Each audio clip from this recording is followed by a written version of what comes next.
اس میرے بچے نے بتایا دعا قبول کیوں نہیں ہوتی؟ ہم گناہ کرتے ہیں، والدین کی نافرمانی کرتے ہیں، حرام کھاتے ہیں، حرام پہنتے ہیں، ناجائز کمائی کرتے ہیں، اس طرح کی چیزیں۔ قاری صاحب قبلہ کا فرمانا بھی یہی ہے کہ چونکہ ہم میں اتفاق نہیں، اتحاد نہیں، ایمان کی کمزوری ہے، یہ ساری باتیں بالکل درست ہیں، ان میں کوئی شک نہیں۔ سوال یہ ہے کہ پھر ہم کیا کریں؟ کدھر جائیں؟ چھوڑ دیں دعا مانگنا؟ یہی فرماؤ گے نا کہ بھئی گناہوں کو چھوڑو، بےایمانی کو چھوڑو، نافرمانی کو چھوڑو، اتفاق کرو، اتحاد کرو، ایمان کو مضبوط کرو، یہی ہے نا جواب؟ پھر دعا کرو۔ ہم کوشش کرتے ہیں ان باتوں کو چھوڑنے کی، مگر نفس اتنا عادی ہو گیا ہے کہ چھوڑتا نہیں۔ ایمان کی حالت اتنی کمزور ہو گئی ہے کہ اب اس کو ہم مضبوط کرنے کی کوشش بھی کرتے ہیں، ہوتا نہیں۔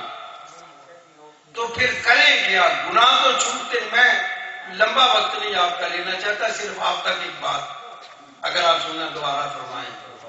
اور میں نے پہلے عرض کیا تھا اللہ کے گھر میں ہم بیٹھے ہیں، آج کہہ رہے تھے کہ 2-3 سیاسی جلسے ہیں، سیاست ہو رہے۔ آپ نے جلسہ جو رکھا ہے اس میں جلسہ نہیں، ختم شریف ہے، جلسہ تو نہیں ہے نا، یہ دعا رکھی ہے تو آئے گا کوئی نہیں۔ میں نے کہا ٹھیک ہے، کسی کے حصے میں سیاست آ گئی ہے، کسی کے حصے میں رب کے گھر میں عبادت آ گئی ہے، ان میں کون خوش قسمت ہے مجھے کہنے کی ضرورت نہیں۔ سیاست کرنے والے سیاست کریں،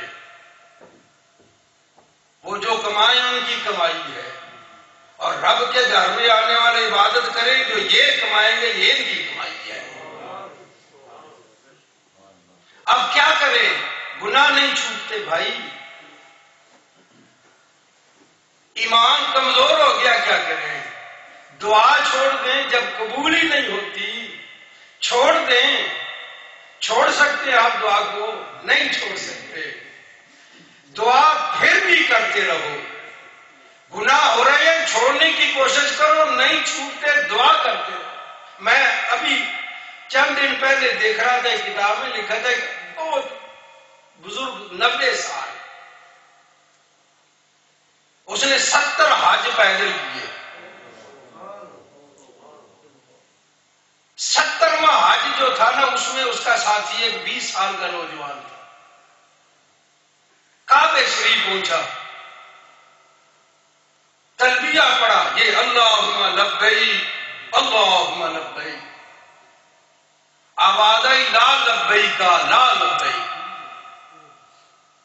اس نے کہا یا اللہ میں تیری بارگاہ میں حاضر ہوا ہوں، اللہ نے فرمایا تیری حاضری قبول ہی نہیں، لا لبیک۔ پھر کہا، پھر جواب آیا، یہ سارا جواب وہ جوان بھی سن رہا تھا۔ اگلے دن، دوسرے دن، تیسرے، چوتھے روز ایسا ہی ہوتا تھا۔ اس نوجوان نے کہا بزرگوں، جب آپ کو ہر پکار پر نامنظوری کا جواب ہی ملتا ہے، لا لبیک ہی کی آواز آتی ہے، جس کو کئی دن سے میں بھی آپ کے ساتھ سن رہا ہوں، تو آپ کیا لینے آئے؟ واپس چلے جاؤ، اس وجہ کو دور کرو جس کی وجہ سے تمہیں یہ جواب ملتا ہے۔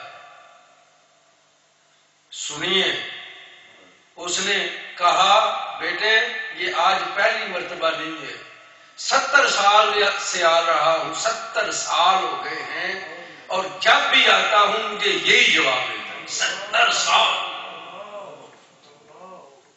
کبھی میری لبیک کو قبول نہیں فرمایا، ہمیشہ آسمان سے آواز آتی ہے لا لبیک لا۔ اس نے کہا پھر آپ کیا لینے 70 سال سے جائیں، جا کے اللہ کو راضی کریں، گناہوں کو چھوڑے جس کی وجہ سے۔ اس نے کہا بیٹے کوئی اس سے بڑی بارگاہ ہے تو مجھے بتا، میں وہاں چلا جاتا ہوں،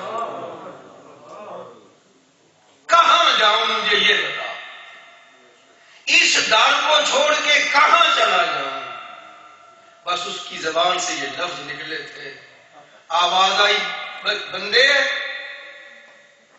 اس تیرے ایک لفظ پر وہ 70 سال کی غیر حاضریاں میں نے آج قبول فرمائی، 70 سال کے گناہ تیری اس عاجزی کی وجہ سے میں نے معاف کر دیا۔ لبیک لبیک، بندے تجھے 70 سال لا لبیک کا جواب ملتا رہا تھا، آج میں حاضر ہوں، تو کہتا جا میں مانتا جا۔ عبادی بعیدہ سالہ کا عبادی، میرے بندے میرے، جرم ہے ہمارے، ظلم ہے ہمارے، گناہ ہے، نافرمانیاں، سرکشیاں، بدعمالیاں، سب کچھ ہے، وہ پھر بھی کہتا ہے عبادی میرے۔ حضرت موسیٰ علیہ السلام کہیں جا رہے تھے، ایک بندہ گزری سیدھا ساسا کر، یا اللہ کبھی تو میرے پاس آئے نا، میں تیرے سر میں کنگیاں پھیروں، تیرے کپڑوں سے جوئیں نکالوں، میں تیرے پاؤں دھوؤں۔ جلالی پیغمبر حضرت کلیم اللہ علیہ السلام پاس سے گزرے، فرمایا ڈنڈا کھڑکایا، مجھے نہیں پتا اللہ ان چیزوں سے پاک ہے، اللہ کی نافرمانی کرے۔ وہ مسکین ڈر گیا، بوٹ کے بھاگ گیا۔ اللہ کی طرف سے وحی آئی ہے، پیارے کلیم میں نے آپ کو کلیمی کا تاج لوگوں کو بکھانے کے لیے عطا فرمایا۔ یا اللہ وہ بڑا گستاخ ہے، وہ کہتا میں اللہ کی جوئیں نکالوں، اس کے سر میں کنگھی پھیروں، سار دھوؤں۔ فرمایا نہیں کلیم جیسا بھی ہے عبادی میرے نام، میرے نام، جا اس کو منا کے لا۔ کلیم گئے اس بندہ مجرم کے پیچھے، اس کو منا۔ ابراہیم علیہ السلام کے بارے میں لکھا ہے، ابراہیم علیہ السلام کھانا نہیں کھاتے تھے جب تک کوئی مہمان نہیں ہوتا۔ ایک دن ایسا پورا دن گزر گیا، کوئی مہمان نہیں ملا، کھانا سارا دن۔ شام کو نکلے باہر، ایک بندہ جا رہا تھا، اس کو پکڑا، تو میں یار ادھر آ کھانا کھاتے ہیں۔ وہ آ گیا، بیٹھے، کھانا رکھا، کہا اللہ کا نام لے کے شروع کر۔ اللہ کون ہو؟ میں نہیں مانتا تیرے کسی اللہ کو، میرا اپنا کوئی مذہب ہے، میں فلاں بت کو پوچھتا ہوں، اس کھانے کے لیے میں بسم اللہ پڑھوں؟ حضرت خلیل اللہ کو غصہ ہے، تو میں چل دفاع ہو جا، جس کا کھاتا ہے اسی کی نافرمانی، اس کا نام نہیں لے گا۔ بول کے چلا گیا، وہ چلا گیا، جبریل آ گئے، ہاں اللہ کا فرمانا یہ خلیل، اس کو اٹھا دیا کھان میرے کھانے سے، میرے طرف اس کو اٹھا دیا۔ یا اللہ بت کا پجاری ہے، تیرا نافرمانی شرک کرتا ہے تیرے ساتھ۔